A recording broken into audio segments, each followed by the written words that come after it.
खेसारी लाल यादव अपने इस फैन के लिए फूट फूट कर रोने लगे। तो दोस्तों आखिर क्यों रोने लगे खेसारी लाल यादव अपने इस फैन के लिए, बताएंगे हम आपको पूरी जानकारी, वो भी पूरी डिटेल के माध्यम से।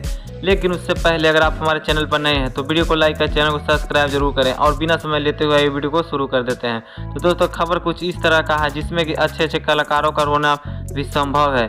एक लड़का जो कि जिंदगी और मौत से लड़ रहा है और वहीं पर वह सुपरस्टार खेसारी लाल यादव का इतना बड़ा फैन है कि वह हॉस्पिटल में रहने के बावजूद भी अपने आप को खाना पानी तक नहीं ले सकता। वह बंदा खेसारी लाल यादव का कोका कोला वाले सॉन्ग बजाकर अपने आप को बहुत ही ज़्यादा अंदर से मजबूत समझ रहा है। और वह जब यह बात को खेसारी लाल यादव को पता चला तो वह अपने इस फैन के लिए बहुत ही ज़्यादा दुखित दिखे।